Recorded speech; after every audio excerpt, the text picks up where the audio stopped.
నమస్తే, నా పేరు గురమాంజనేయులు, ఒక వాస్తు సలహాదారుని. ఈరోజు అనంతపురం జిల్లా ఏకునాథంపల్లి అనే గ్రామానికి వచ్చాము.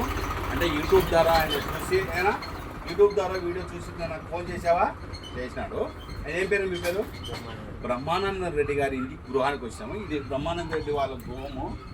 ఇది దక్షిణ భాగం, ఇది దక్షిణం వాల్ అంటే మదర్ వాల్. ఈ దక్షిణ వాల్కి మనం వచ్చేసి అక్కడి నుంచి ఆగ్నేయం నుంచి ఇట్లా నైరుతికి తీసుకుంటే ఈ భాగము అంటే ఈ స్టేర్గేజ్ భాగం, ఇది ఇక్కడ చూపించుతామా, ఇది మెట్లు, ఈ భాగం మెట్లు, ఈ భాగం మదర్ వాల్.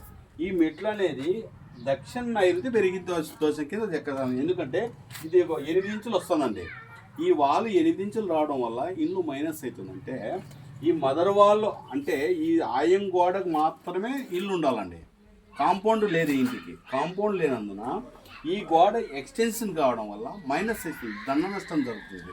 కుటుంబంలో స్త్రీ ఎఫెక్ట్ పడుతుంది. దక్షిణ నైరుతి పెడితే స్త్రీ ఎఫెక్టు, పడమర నైరుతి పెడితే కుటుంబ యజమాని కానీ పెద్ద కొడుకు కానీ ఎఫెక్ట్. అంటే కొంచెం అభివృద్ధి డౌన్ అయ్యి ఇబ్బందులు అయ్యి ఇంట్లో చికాకులు వస్తాయంటే అదే ఉందా మీ ప్రాబ్లము? ఉందా? అక్కడ చూపించండి, ప్రజలు మాట్లాడుతుంటారు. ఉందా ఇంట్లో ప్రాబ్లం ఏమైనా ఉన్నాయా అంటే ఇది పెరగడం వల్ల అంటే దక్షిణ నైరుతి పెరగడం వల్ల ప్రాబ్లమ్స్ వస్తాయని లక్ష్మీ వాస్తు సలహా. ఎవరు ఇలా కట్టుకోండి అంటే ఇంటి బారుగానే ఏ గోడలనే కట్టుకోవాలి. కాంపౌండ్ వచ్చినప్పుడు ఆ డైరెక్షన్ వేరే ఉంటుందండి.